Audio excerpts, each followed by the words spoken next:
বন্ধুরা একবার কল্পনা করো যে বৈভব সূর্যবংশী আর অভিষেক শর্মা একসঙ্গে ভারতীয় দলের হয়ে ওপেনিং করতে নামছে। মানে এতদিন পর্যন্ত আইপিএলে এরা সিঙ্গেল হ্যান্ডেডলি নিজের নিজের দলের হয়ে বিপক্ষ টিমের বোলারদের যে অবস্থাটা করেছে, মানে তাদের রাতের ঘুম কেড়ে নিয়েছিল। এরপর এরা দুজন একসঙ্গে বিপক্ষ টিমের বিরুদ্ধে যখন নামবে, সেই দলের বোলাররা ভাই খেলতে আসতে চাইবে? আমার তো মনে হয় না। তারা মনে হয় আগের থেকে বলবে আমরা ভাই আন্তর্জাতিক ক্রিকেট ছেড়ে দেবো, দরকার হলে এদের দুজনের বিপক্ষে খেলবো না। তো যাই হোক, জাস্ট ফর ফান এগুলো বললাম।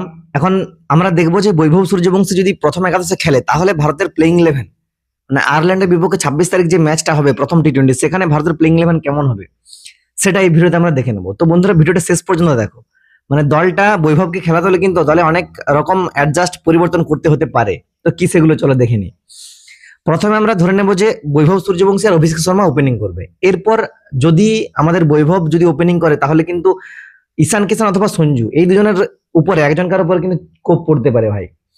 মানে হয়তো প্লেইং ইলেভেনে এদেরকে আমরা সঞ্জু বা ঈশান কিষানকে না দেখতে পারি, কারণ সঞ্জুকে না হয় আমরা ওয়ান ডাউনে দেখতে পেতে পারি ওপেনিং এ, অথবা ওপেনিং এ তো জায়গাটা আমরা বৈভবকে দিয়ে দিয়েছি, তার জন্য সঞ্জুকে আর ওপেনিং পাচ্ছে না।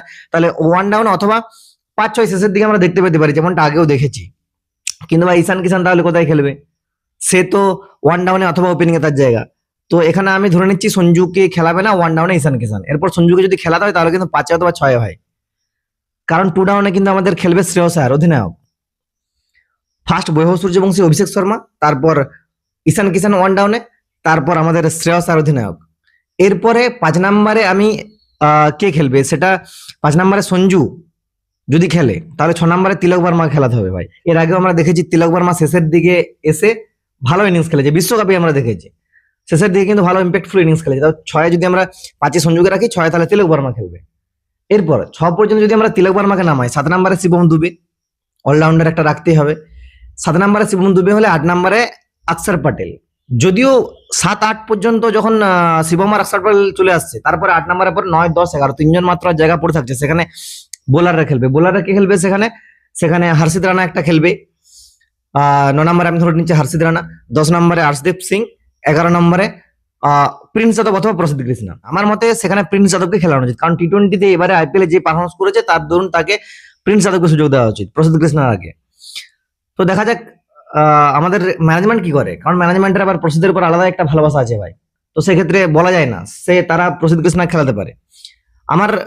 আমি প্রেফার করবো প্রিন্স যাদবকে। রবি বিষ্ণয়কে আমি খেলাচ্ছি না, কারণ আয়ারল্যান্ডে সেখানে স্পিনের পিচ হয় না। আয়ারল্যান্ড ইংল্যান্ডে সেখানে ফাস্ট বোলার পেসার দিয়ে সুবিধা হয়, তার জন্য আমি রবি বিষ্ণয়কে এখানে খেলাচ্ছি না। দেখো বন্ধুরা, প্লেইং ইলেভেনে 7 নম্বর পর্যন্ত যেহেতু শিবম দুবে, সেহেতু আমরা আর স্পেশালিস্ট বোলার 5 জনকে পাচ্ছি না, 4 জনকে পাচ্ছি। 8, 9, 10, 11, আর এই 4 জনে কিন্তু 16 ওভারই করতে পারবে। বাকি 4 ওভার জন্য তাহলে শিবম দুবেকে পুরোটা করতে হবে, কিন্তু শিবম দুবেকে তো পুরোটা সবসময় করানো হয় না, কারণ তার সিচুয়েশন অনুযায়ী করানো হয়। এক্ষেত্রে টিম ম্যানেজমেন্ট এটা করতে পারে, অভিষেক শর্মা, তিলক বর্মা এদের দিয়ে বাকি 4 ওভার করাতে পারে। তবে পরিস্থিতি যদি অন্য কথা বলে, মানে 5 জন স্পেশালিস্ট বোলার দরকার পড়ে, তাহলে বন্ধুরা সঞ্জু, ঈশান অথবা তিলক বর্মা, এই 3 জনের মধ্যে একজনের উপর মানে কোপ পড়তেই পারে। এই 3 জনের হয়তো একজনকে প্লেইং ইলেভেনে দেখতে পারবো না, যদি বৈভব সূর্যবংশীকে আমরা একাদশে দেখতেই চাই। তো এই হচ্ছে বিষয় বন্ধুরা। যার উপরে কোপ পড়ুক, আমি কিন্তু বৈভবকে একাদশে দেখতে চাই। তাতে যে খেলছে খেলুক, যে না খেলছে খেলুক। তোমাদের এই বিষয়ে কি মতামত সেটা অবশ্যই জানি। আর আমার প্লেইং ইলেভেনের সঙ্গে তোমার প্লেইং ইলেভেন মিললো কিনা জানাও।